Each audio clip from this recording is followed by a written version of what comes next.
Hi, everybody. Today is Monday, February 17th, 2025, and our friend Pepe Escobar is back with us. Welcome back, Pep. I don't even know how I'm here. I was on the road for 13 hours. I arrived this morning in Moscow from Donbas. And I am only doing this because Nima's smile is a gift to the universe. Otherwise, I'll be in bed because I caught a horrible cold. I'm trying to recover, and I'm back on the road on Wednesday. So my life for the moment is hell. It's chaotic. Go on, Let's get Nima. Let's started. get started. Yeah, let's get started with what's going on right now in Saudi Arabia. And we have Americans getting there and Russians. We've learned that Sergei Lavrov, together with a representative, Yuri, and I don't remember. Ushakov is very, very good, Yeah. extremely competent. And they're going to be there. And Lavrov said something so important that Europe doesn't have a place in these sort of talks between Russia and the United States because they have no strategy on putting an end to the conflict in Ukraine. The only plan on their part is the continuation of the conflict in Ukraine. How do you see this situation right now, Pepe? Well, first thing that we should always keep in mind, tomorrow in Saudi Arabia is the beginning of a very long and tortuous process. And Lavrov and Peskov have already said that trying to restore a modicum of trust in Russia US relations is absolutely essential. If you don't build that trust, you cannot start negotiating on anything, much less strike a deal on anything. So it's the first step. It's a bit lopsided. Rubio doesn't know anything about foreign policy.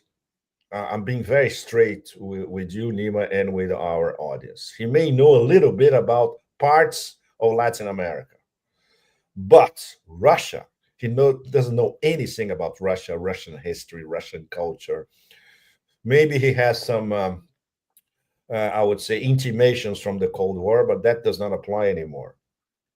At least he has people around him who are trying to teach him the basic facts of life now, especially after Maidan and after 3 years of the special military operation.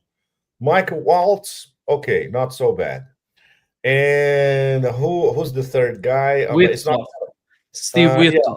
Goff is a businessman, so he's there personifying the art of the deal. Let's put it this way. It's good that they're not sending that absolute idiot Kellogg, which is regarded here in Russia as an imbecile, the non-diplomatic version.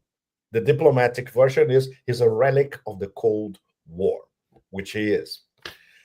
So we had, I would say, the antechamber of Saudi Arabia during the Munich Security Conference, which I had the enormous pleasure to follow very far away from Munich in Donbas, where I was. So it was one of those wonderful coincidences that I was back in Donbas. This is my third trip in the space of 1 year.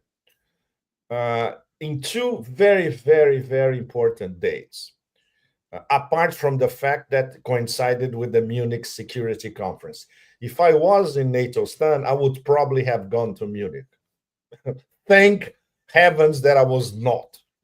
So if I was in Russia, the best place to go, especially when we're starting the new, let's say, the new process, which includes a resolution to Ukraine, to go to Donbas, to go to the actual battlefield, which was always, every time you come back to Donbas, it's a deeply emotional experience. And this, since the last 12 months, I developed a much closer relationship with people, the famous peoples, to people's contacts, with commanders, with the military, Orthodox Christian military battalions, people in Luhansk and Donetsk. And I got back to Avdiivka, which it's it's practically undescribable. I've started to post photos on my Telegram channel. I ask all of you, our audience, to take a look, so you have maybe a very distant idea of how's the situation in Avdiivka. Avdiivka. I'm sorry because I still my cold is still draining my brain. But it's like a smaller, more concentrated version of Gaza.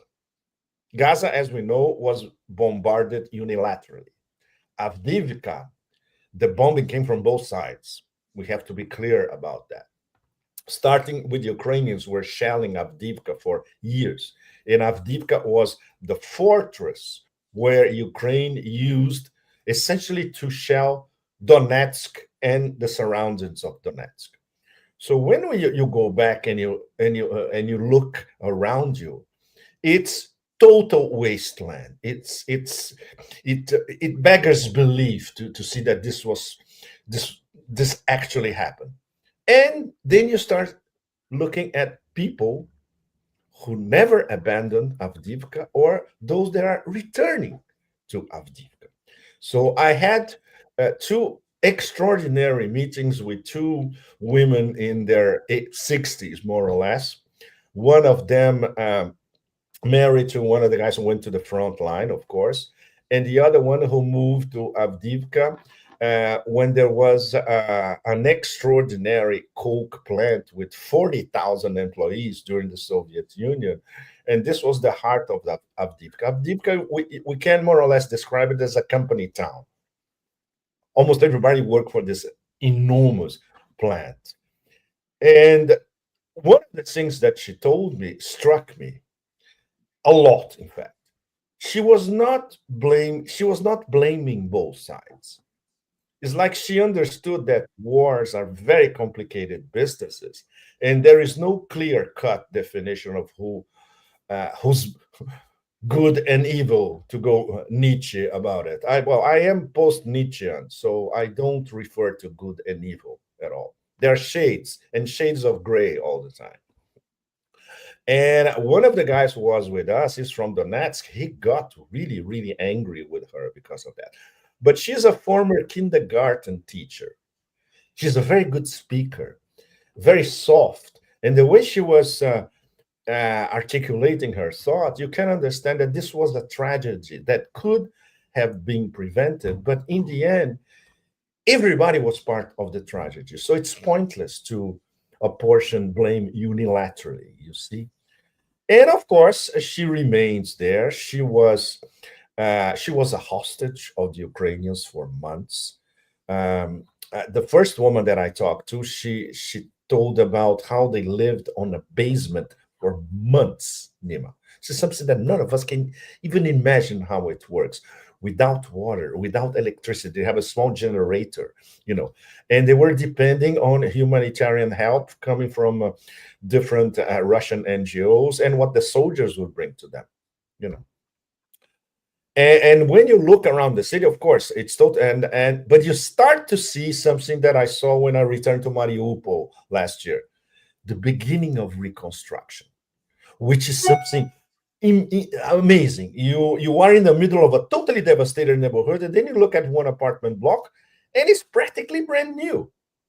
And then when you look around, you see there is a plaque detailing who is responsible for the reconstruction, the timing, where does the help comes from. And it's fascinating because it's different companies from different Russian regions who are responsible for the reconstruction of each apartment block.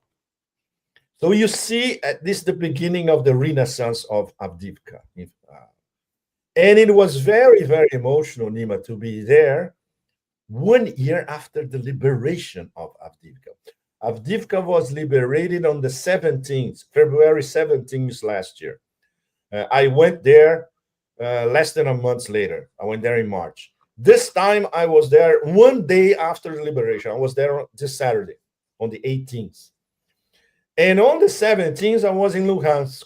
And guess what? Which is something that I did not, I didn't do it on purpose. It was one of those cosmic coincidences. It's the day, February 17th, 1943, where Luhansk was liberated from the Nazis. And I was walking one of the central parks. There was a delegation coming with flowers, and they were putting their flowers in front of this monument that celebrates the liberation of Luhansk in 1943. So all this together, of course, it has a profound impact on you. And then you put in perspective what you just asking me, the big picture of an American and Russian delegation meeting Saudi Arabia. Okay, let's finally start to solve this problem. And then the microcosm when you go to the actual battlefield and you see the destruction around you, you imagine the countless lives lost. For instance, yesterday, Sunday morning, we were going to Ugledar. Ugledar was liberated 4 months ago only. So it was in deep, deep war until 4 months ago. And on the road, you could see, as we were getting there, it's still dangerous. When you were getting there, on the left side, you see trenches. Now covered with snow, of course, because they were abandoned because they don't need it anymore. These were the Russian trenches on the left side of the road. On the right side of the road, you see unexploded mines all over the place. And they told me that the fields going would be to the east. They were still all mined, and it's going to take a long time to demine it. Same thing in Avdiivka. They're starting to demine now. It's going to take a long, long time. And then I went to an extraordinary place. It's a compound. It's two monasteries in one, with a church, with a beautiful church, where people also lived because it was the only safe place they had around. They told me at the time, until 4 months ago, was like 250 people. Now there are 50 or so left who still live in the church. It was amazing. I entered the church. I was looking at the celebration, and then I looked around and I saw beds, kitchens. I said, wow, people are still living here. Absolutely. And then we talked to some of them, in fact. Outstanding. And for instance, a definition of the absolute stupidity of war. There was they bombed the whole compound. They bombed it. They shelled the church, the other buildings, the convents as well. They launched 5 HIMARS against a female convent adjacent to the church, and they killed a lot of people.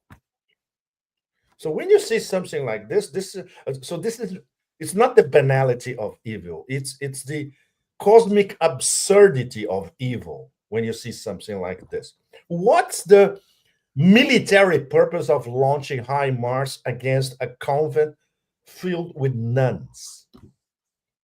So all that puts in perspective to you the folly of this war, which certainly the American delegation in Saudi Arabia, they don't know these things. If they did, if they spent one day between Donetsk and Avdiivka, they will have a pretty good idea of what they're trying to solve, you know.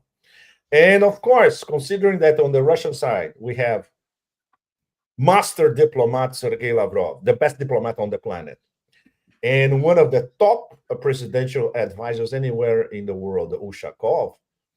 Their powers of persuasion and how tough they are, the Americans may learn a thing or two. So for the moment, for all of us, it's just to go a little bit Charles Dickens, great expectations, but maybe not so great. We don't know, especially because the echoes that we heard in Munich and after Munich Some of them, in fact, are, I would say, straight to the point. Europe doesn't exist, period. Europe is self-suicided 6 feet under geopolitically, geoeconomically, military, and even culture, because they are killing their culture. Brussels is killing Europe, individual nations, European culture everywhere. So it doesn't matter. So this is a conversation between a nuclear hypersonic power and the so-called um, exceptionalist empire, decadent or not. Yes, decadent, we know. But we have a new ruler, a new DJ, Mr. Disco Inferno, who knows instinctively, not thinking as a geostrategist, yes, we have to sit down and talk to these guys. If we don't, we're going to be in trouble sooner or later because I have other things to do. And then there's the whole China tech war, everything. So the fact that Trump is predisposed to talk to Russia, it's a very positive point. What nobody knows, sorry, at least so far, is how far is he willing to go to accommodate Russia's imperatives, national interests, especially the most important thing, which is something that they cannot discuss tomorrow in Saudi Arabia. This is going to be in the next few months. A new project of indivisibility of security comprising the NATO space, the post-Soviet and the Russian space and the Eurasian space. Informally, what could be a new Yalta, really? And there is a strong possibility that we could have a new Yalta on May 9 here in Moscow, on the Victory Day celebrations, where we know already that Trump is, Xi is coming, Putin will be the host, and Trump may come as well. These three, they are going to organize and formalize the new Yalta. No Europe. Europe is out of any serious geopolitical discussion. The Trump administration may tell the Europeans a few tidbits about what they discuss on the table with the Russians. They already they read the Riot Act to the Europeans explicitly, which means, this is the short version, pay up, and it's 5%. If you continue with 2%, we don't care about you. Pay up, NATO, okay, 5%, and with this 5%, you have to buy all our American weapons, old weapons, recycled weapons, new weapons, etc. That's it. And of course, there's all this blah, blah, blah about an European peacekeeping force in Ukraine, which is a no, no, no, no, no from Russia from the start. Forget it. Russia will never accept European peacekeeping military forces on their borders. Out of the question. So this is going to be very hard for Trump's negotiators to put on the table. So this is what Europe is about. A secondary role, emasculated, of course, after they opted consciously to sabotage themselves, deindustrialize themselves, not go after those who are trying to accelerate their deindustrialization. And now it's the whole Nord Stream saga, which they will never address directly. And of course, betting everything as a collective, the European Union and NATO, the EU-NATO collective, on a strategic defeat of Russia. And now they have to come to grips that not only this did not and will not happen, but the strategic defeat on the table is their strategic defeat. And that, Nima, is the meaning, not so hidden, of the meeting they're going to have tomorrow in Europe with all the usual imbeciles. Everybody, Scholz, Macron, von der Leyen, they're all being on the table discussing Europe's next moves. Your next move is pay up, buy American stuff, and shut up. This is your next move. As a geopolitical player, bye bye, not anymore. I think that the crucial key would be, what do they want? What do they really want for the negotiations in Saudi Arabia? Here comes the main doubt on the part of Russians or maybe Donald Trump. Who are Europeans? What do they want to be mentioned at the table? Do they really want to put an end to the conflict? No. Do they want to continue the conflict? And what Yes. would be the benefit for Europe in with this concept of the continuation of the conflict? They're so confused. And when we are talking about the term Europeans, who are Europeans? Are we talking about Orban or talking about Olaf Scholz? Who's going to be the representative of these people? It's unbelievable. You cannot have all of them at the table to negotiate with. It can take more than 20 years, if not more than that. It's unbelievable. And you don't have a unity. It's some sort of unity in Europe, and there's sort of a strategy toward the conflict in Ukraine. There's no strategy, Nima. I've been writing and talking about this for 3 years at least, since the start of the SMO. They had only plan A, strategic defeat of Russia. They never had a plan B. They thought they would accomplish this in 2022. Didn't work.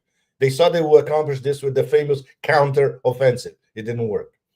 They thought that they would accomplish this with a feeble Russian economy, cutting them out of SWIFT, um, attacking their supply lines. It didn't work.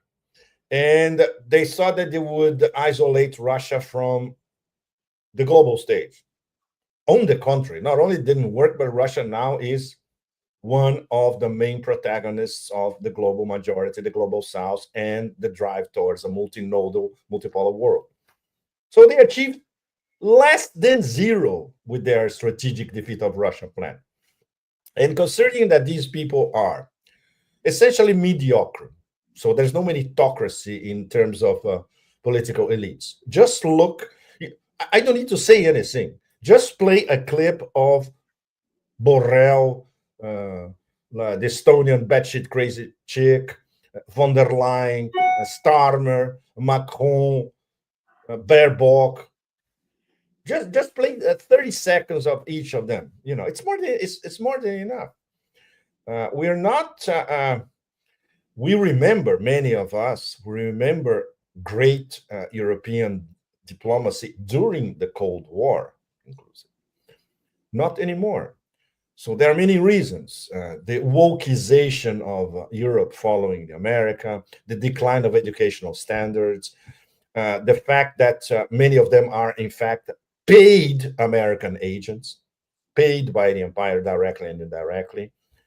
And of course, this lethal mix of ignorance and arrogance vis-a-vis all things Russian. And that's not, okay, we're talking about a Russian case, but this applies also to China, to Iran, to emerging global South powers. So the result was inevitable. And of course, the way Russia reacts, which is it's fascinating to watch, especially from here. How the Russian mind works. How do they set up an economy of resistance? How do they retransform their army? How they learn from their mistakes? They're still learning. There are many, many problems with the Russian military defense and then offense in Novorossiya and in Kursk as well. They are learning all the time. So that's, and on top of it, the military breakthroughs, especially in the hypersonics, Oreshnik and beyond, and all that. And now an economy that is full blast, growing 4.1% a year. You don't, as much as I didn't see crisis in Moscow this month that I'm here now, I didn't see it, even in Donetsk. I was pleasantly surprised to see Luhansk and Donetsk starting to grow again with many new businesses, with still lots of problems there under sanctions. Just to give you an example, Russian telecom operators, they are not operating freely in Donbas because of sanctions, because many of them have contracts with European companies. So if they are in Donbass, they will be sanctioned. So, so when you go to Donbass, you need to use a SIM card from a local provider. Simple example. And it's still Russian. But it's Russia, but it's not Russia, you see? So the strengths of Russia to reorganize everything and to become, if they want it, totally self-sufficient, because they already are. But not only that, but they expanded their reach, their depth, their power, and their trade and commercial connections with different nodes of the global south, especially last year when they were presiding the BRICS presidency of 2024, where people all over the global south respected the Russians because the most important summit in the history of BRICS was being organized and coordinated by Russia. So that added to their soft power globally. And then, of course, the spiritual strengths, which is something that I experienced this weekend in Luhansk, in Donetsk, in Avdiivka, and outside of Ugledar. These people are extremely powered spiritually, defending their values, defending their language, defending their lands, defending their history, defending their culture, and militarily able. After all, they were fighting against a gigantic NATO army, and they are advancing. Russian style, chameleons, little by little, but advancing. So when you put this all together, then you have the big picture, which is something that Lavrov especially can, considering that he's a master of detail, but a master of the big picture as well, he can imprint on his American interlocutors, look, this is what you're all dealing with. Never underestimate Russia in any sense. And that's the major mistake of all those who try to inflict strategic defeats on Russia throughout centuries. But they never learn, right, Nima? Never. And answering a little bit extra your question, they actually believe that they can pause this war and have the war back in a few years when Ukraine will be remilitarized the way they see it. And even NATO, which at the moment is demilitarized, will have enough troops for an offensive against Russia. Okay, good luck. Okay, bring 2 or 3 Estonians, Latvians, and Lithuanians. They'll be turned into hot dog in 2 seconds. Why was it so difficult for European Pepe to digest what JD Vance was talking about at the Munich Security Conference? They were so furious at JD Of Vance course. and the way that he was talking with them. What was it all about, in your opinion? I'm sorry. Which part of what he was saying was so much difficult for them to understand? You are absolutely irrelevant. Can you imagine these elites that pose as they thought that they were still living in the late 19th century or early 20th century, and they controlled the whole planet practically, or they were interfering all across the global south? Can you imagine this, hearing this directly from an envoy of the remaining Western superpower in their faces? No wonder that idiot, the president of the Munich Security Corporation, he was on stage, he was almost crying, literally. When you have interactions with these so-called elites in Europe, these people are immensely arrogant, even more than their American counterparts. They treat the rest of the world as subjects and as inferior in practical terms. This applies to the German ruling class, the British ruling class, the Swedish ruling class, the Dutch ruling class. Absolutely, the French just think that okay, but we have the monopoly of culture, which they did for a while, but not anymore for a long time. Just because they had the monopoly of culture, they think that our culture is superior to everybody else. So it's impossible to have uh, dialogue on equal terms, like uh, um, the foreign ministry here, via Lavrov, via Ryabkov a few days ago, were saying, look, we want dialogue on mutual respect and considering history, geography, culture, etc. They don't. They consider themselves inherently superior. So it's more than predictable, the shock of having the new heavyweights of the empire disembarking in Munich and say, you're a bunch of idiots. We don't need you. And you're not relevant. And you're not even sitting on the table. We'll throw you a few scraps later.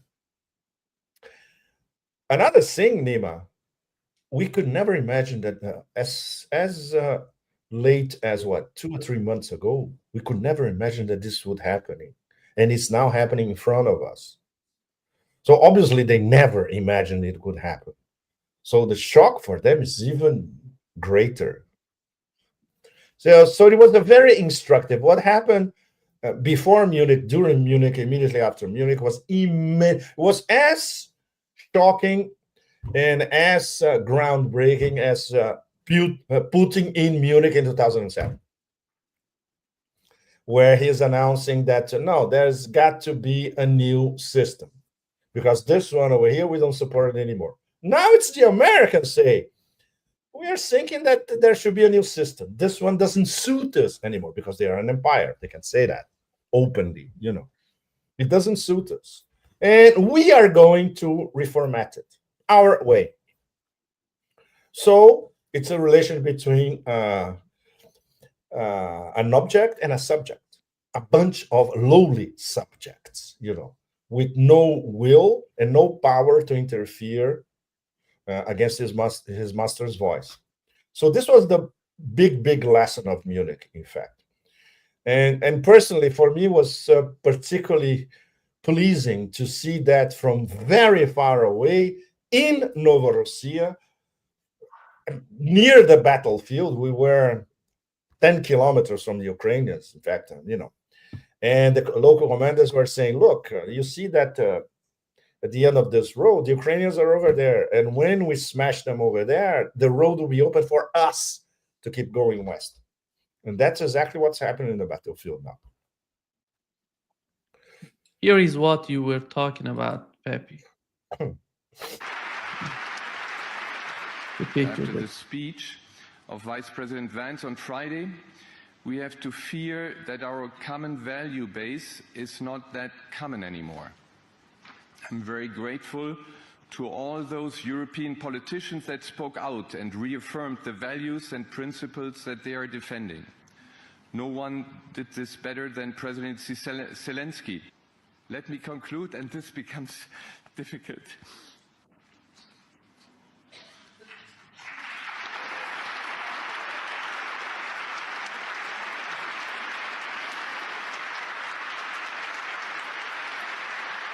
Yeah.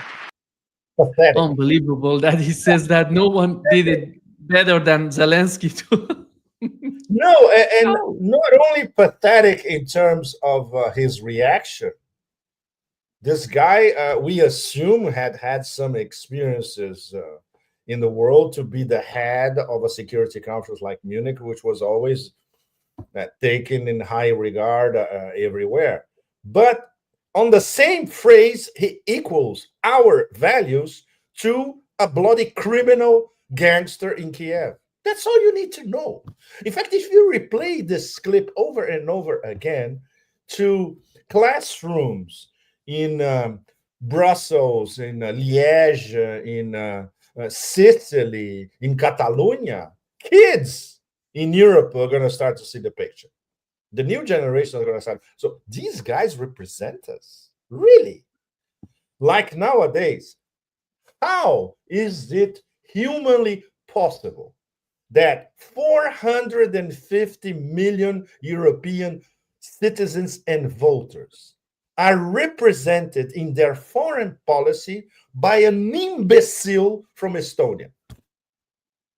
There's no explanation for that, Nima, at all. There is a very a technical explanation. It's the way the totally Kafkaesque Brussels systems works, where meritocracy, nobody's talking about meritocracy. It's connections, it's fifth columnists, it's paid agents, it's imbeciles, but serving the right masters. That's how you get to a post like this. Same thing, the head of NATO, one of the worst prime ministers in the history of Holland. Now is the head of NATO. It's the same thing. It's the same thing.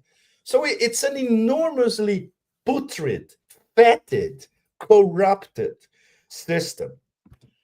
For years, I've been writing and telling people, spend 2 or 3 days in Brussels. That's all you need to know about how the collective West works.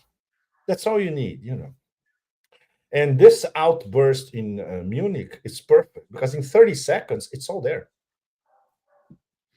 I think what has happened during the Biden administration made these European countries, majority the Western European countries, that they made them so delusional about the United States priorities. And they were thinking that they're going to be the first priority for the United States, while, as we know, John Mearsheimer was talking about a lot, that Europe is not the first priority. I don't know, second, third, and fourth. And but they didn't want to understand it. The Biden administration, they didn't show it to them because they supported Ukraine until the last moment they left the government in Washington.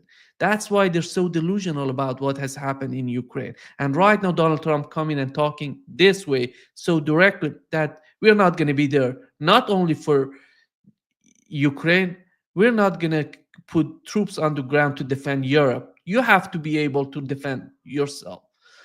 You know, this is the problem, that they're getting to the point that they're understanding that they're not the first priority of the United States. That's why they're so upset about the whole talk of on the part of the vice president of the United States and the whole issue of Ukraine. It's not all about Ukraine, it's about Europe, and they're feeling it right now with the Trump administration.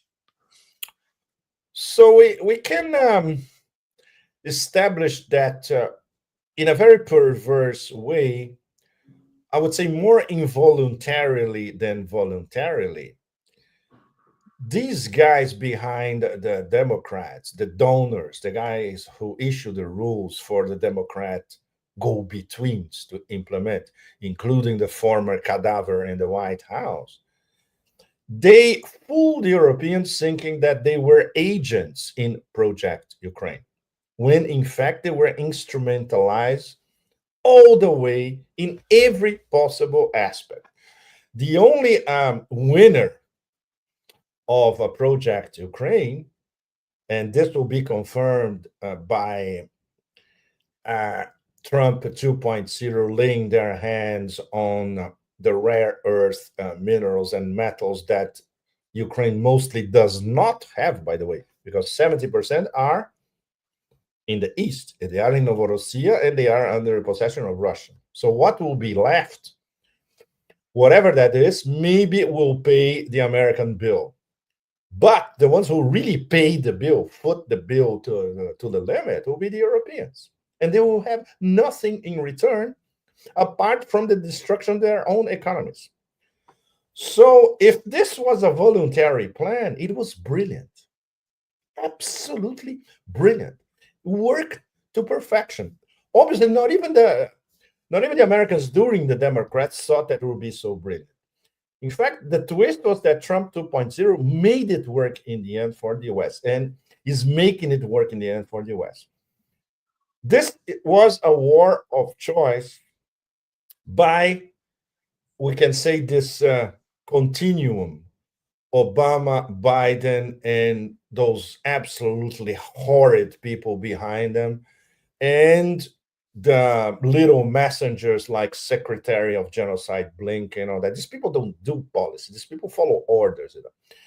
But the people who conceptualized Project Ukraine, they were not that dumb. They were expecting that in the end, we will get away with it because we are the empire. We will have others foot the bill. We will continue to feed our industrial military complex with enormous weapons contracts. And they and the vassals, and considering a possible end of the war, we don't care. This can go on forever, which was until a few weeks ago the thinking in the White House, in the U.S. State Department, etc. Now Trump 2.0, the preoccupations and the priorities are different. It's the tech war with China, is creating a resource base, augmenting a resource base for the empire. That's where Canada, Greenland, the Panama Canal enter. And of course, considering that across Eurasia, their margin of maneuver against the big powers, Russia and China, is very limited, they'll need some composition. So what starts in Saudi Arabia tomorrow is the Trump 2.0 approach to let's recompose relations with Russia. Nima and all our audience, we don't know where this is going. We have a pretty good inkling of what do these people might want. And obviously, we don't know if the Russians will be certainly sufficiently firm to say none of that interests us. Offer us something tangible according to our specifications laid out since June last year. If you don't, it's very simple. This war will continue and we will stop the war when we want it and where we want it. So after a few talks between the American delegation and the Russian delegation, I think the American delegation will start to see the picture more clearly. And then things start to be really complicated because there's no way there can be an agreement on the big issues. Nuclear disarmament, INF treaty, spheres of influence, areas that the US can maneuver more or less without clashing frontally with Russia and China. None of that can be discussed if they don't get down to the nitty-gritty on the basic points. And that's what makes this moment so challenging and so fascinating. It can go any way. We know where the Europeans are going. They want the war to continue. The problem is they cannot have, and they don't have the funds and the weapons to continue to finance this war without direct American involvement. Second, if they continue like this, they will crumble as a whole, not as individual nations, but the EU and NATO as a whole will totally crumble. And obviously, they still won't inflict this strategic defeat against Russia. So this is where we are at the moment. From an European point of view, is total, absolute disaster. And once again, very important, these people do not represent the average European citizen in Italy, in France, in Germany. Poland and the Baltics, who gives about Poland and the Baltics? They are beyond irrelevance. They are irrelevance on a cosmic level. But the countries that really matter, the three top economies, Germany, France, and Italy. The average German, French, and Italian, he doesn't think like these people in Brussels and these people who were at the Munich Security Conference. And yes, go ahead, Nima. Actually, J.D. Vance was talking about this, that the people are not represented in the Munich Security Conference, the left, right, anybody. There are some sort of elites that are just making these sort of event for their benefit, not for the benefit of the people in Europe. Exactly. And it's fascinating to hear this from an American vice president. It was, we cannot even start to quantify the mix of puzzlement and realization of how insignificant you are when they start saying these words live in front of all them. It had to be something like this populist, this strange hybrid, which is Trumpism. Yeah? It's a mix of populism with a little bit of common sense, with circus, very important circus element. This reality show that has a few points of contact with reality, which was the case of the speech by Vance. And sometimes it can be completely out of reality. And that, for instance, the Gaza Riviera Resort and Casino plan. But when they touch reality, which was what some of them were saying in Munich, it's no wonder that so-called collective West, they start behaving like rats, the rats that they are. No? Where's the exit? There's no exit. You are prisoners of your own device, to quote the Eagles. Yeah. Pepe, we had Donald Trump talking about BRICS, saying that BRICS is weak, and he at the same time he's talking about Sorry.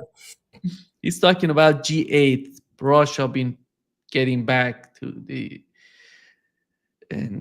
West. And when you look at what Keith Kellogg was talking about at the Munich Security Conference, he mentioned that the main goal on the part of the United States would be the weakening the relationship between Russia and Iran, North Korea, and China. These are three sort of allies of Russia during the conflict in Ukraine that they want to weaken the link between Russia and these three countries. How is that achievable, in your opinion, with what we've seen so far and what Donald Trump has to offer the Russians? Don't get me started on Kellogg again, Nima. It's no wonder that he's considered an imbecile here.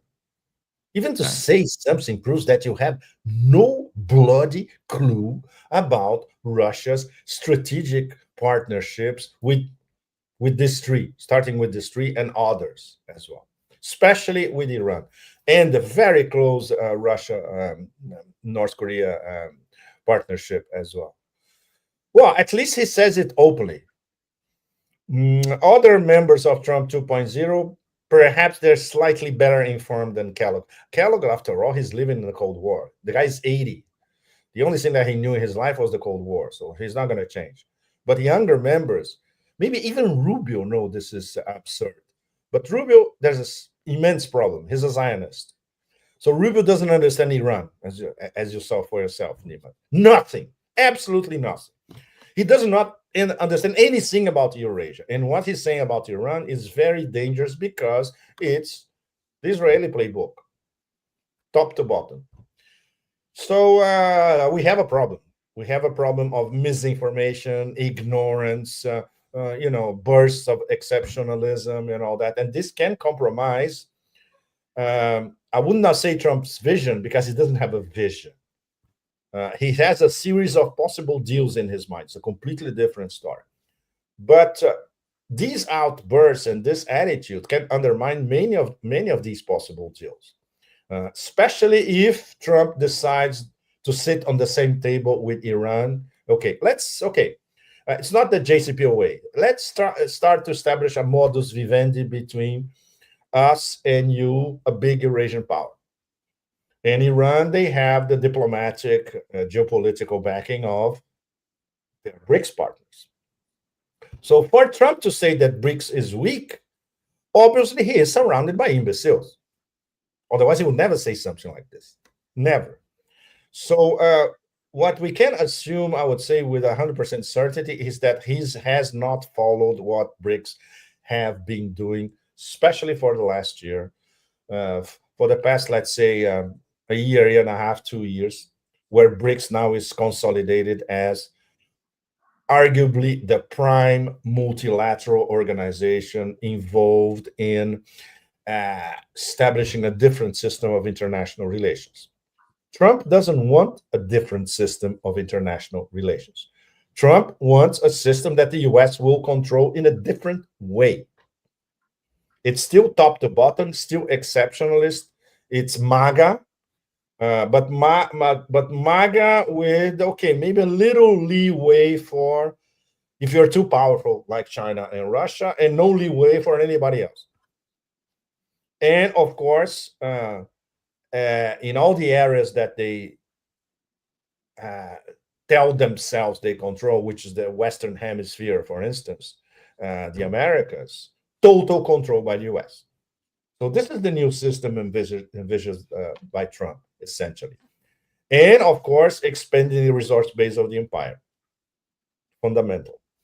Pay attention. He never even mentions Africa because he knows instinctively that Africa for the US is over. Forget it.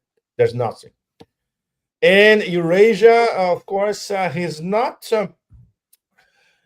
There's always the odd observation on Russia, obviously, China, Iran, and all that, but he knows he cannot stare down the three of them at the same time. Why?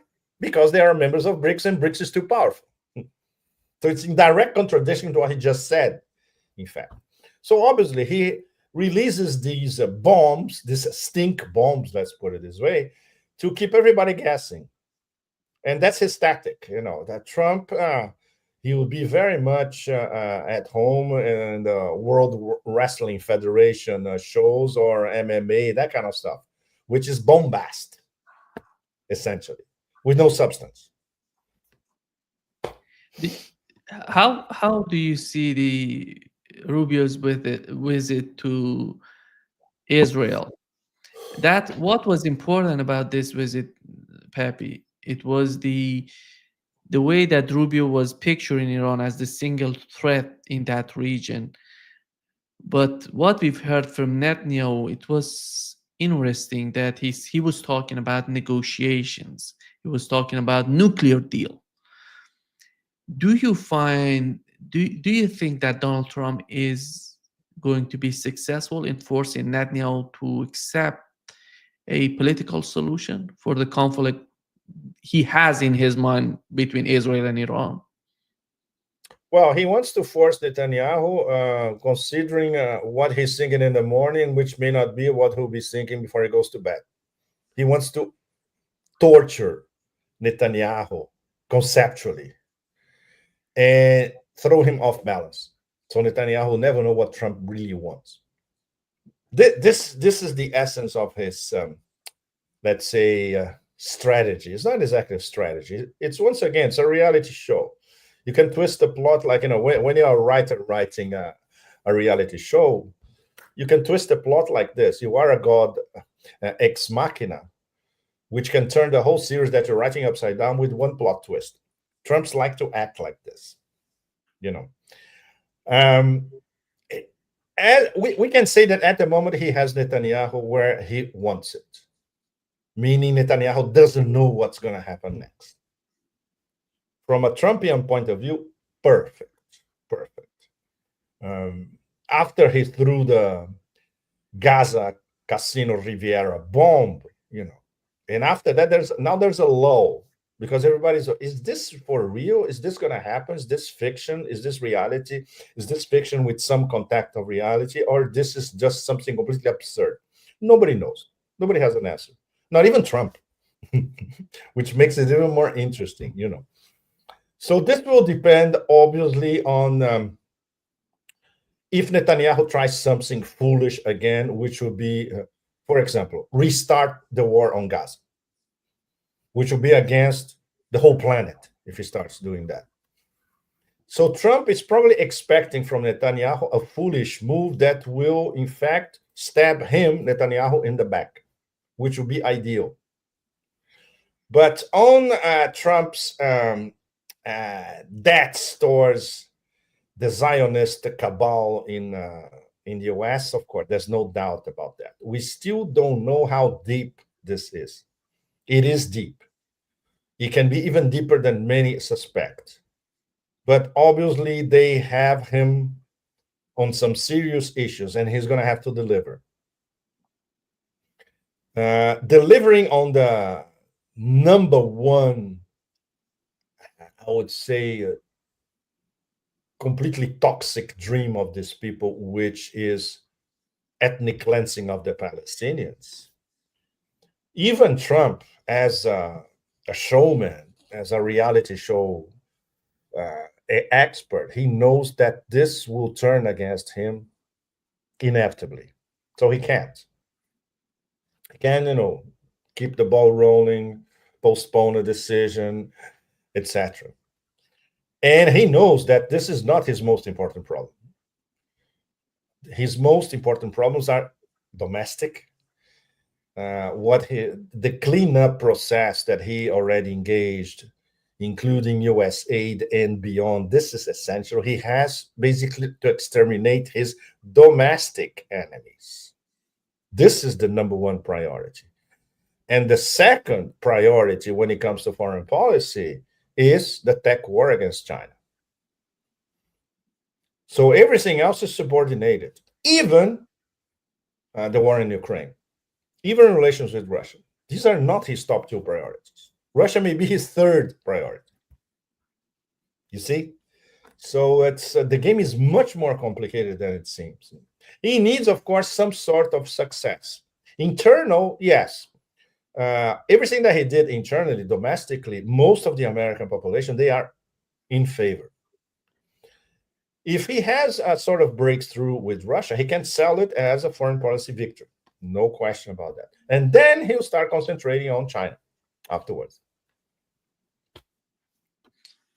Pepe, do you think that what Donald Trump did, as you mentioned, with his idea of rebuilding Gaza, displacing people from Gaza, making, I don't know, new buildings there, do you think that what Donald Trump did, after all, with all the absurdity that we know about what he has said, at least made these Arab states, these leaders in the Arab states, shake their butts a little bit to stand up and do something for Gazans, for No, they won't. considering the plan that Egypt is suggesting right now for Gaza?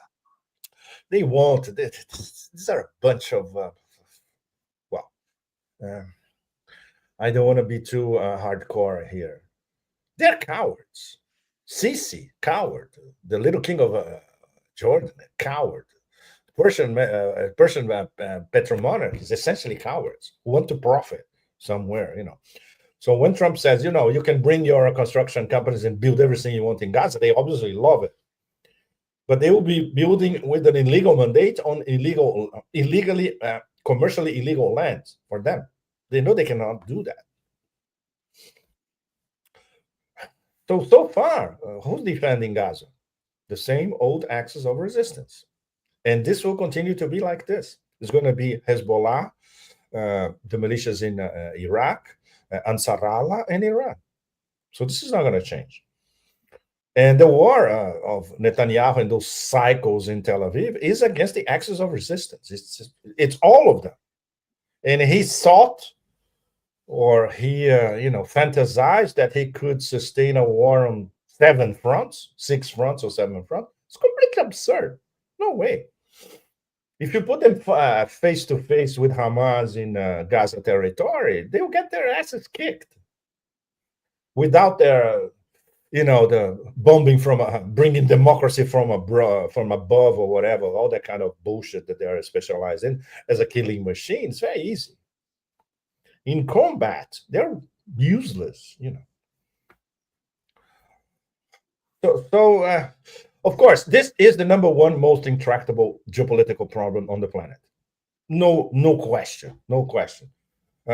Ukraine doesn't even compare in complexity to Gaza. Absolutely correct. And Trump doesn't have what it takes for a solution because he's a partial player. He doesn't understand the other side at all. So he cannot be an effective leader or a mediator or accomplish something long-lasting. If he decided, for instance, to bring Russia and China to the table and said, look, the new Yalta, the three of us, let's the new Yalta solve Palestine. Now that would be a killer. As it stands, don't count on it happening. First of all, we need to have the new Yalta, right? We know that Donald Trump is so much interesting when it comes to spending on the part of the United States. Here comes the question, here comes the main doubt on the part of Donald Trump. If you look the way that he sees Israel today, is Israel stronger than it was before October 7th? Is Israel in a better shape No, politically and militarily, economically, all of them together? Are they going to be able, without the United States, to continue the conflict against, I don't know, Hezbollah, Hamas, and Houthis? These no, are huge even questions Israelis, on the part of the United States. sorry, Nima, even Israelis know that Israel is weaker. Even Israelis with what's left of critical thought know that Israel is weaker. But okay, so what? It will continue to be a killing machine. It comes back to the. It's very, very blunt to put it this way, but we cannot escape from it. The only way to solve this problem is to get rid of them, starting with 800,000 armed to their teeth settlers in the West Bank. Is this going to happen? No. So they can keep doing what they're doing till kingdom come, whatever, till the bloody fifth temple, to 12, a millionth temple is rebuilt in their bloody minds.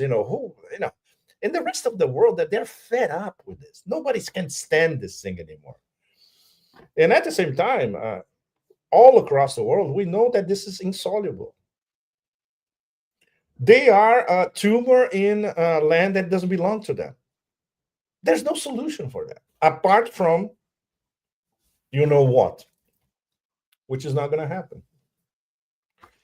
To tell you the truth, Nima, I am fed up. I don't even. I gave up on it. I concentrate, for instance, in Asia, in the Eurasian space, in the New Silk Road, in the Northern Sea route, in the International Transportation Corridor, in Donbas. Because these are soluble problems and soluble new instances of geopolitical and geoeconomic competition and all that, and it's relatively rational. When you start delving into everything around that entity over there, we enter into profound irrationalism. So, I don't know if you heard that what Smotrich said, that the goal for 2025 is to demolish more than the Palestinians built in the West Bank. How can you possibly reason with a thing like that? That's it. That's it. The guy is totally out of point proved. Nima, sorry, I have to go because I am collapsing, literally. Okay. And muito obrigado, Pepe. check my Telegram channel, everybody. I've started to post some of the photos that I took of Donbas, and I hope to recover later today to write my column. So maybe I'll have a column out this Tuesday. Okay, very, very important. And after that, I'll be going to Lebanon, and you're gonna have a cracker from Lebanon in a few days. Thank you, Nima. Thanks, everybody. Thank you. Obrigado, Pepe. Obrigado. Desculpe eu estar morto, mas é bom. Sem problema. Sem problema. Obrigado a vocês todos. Thanks, everybody. Tchau. Cheers. Tchau. Bye. Cuida. Tchau, tchau. Bye-bye.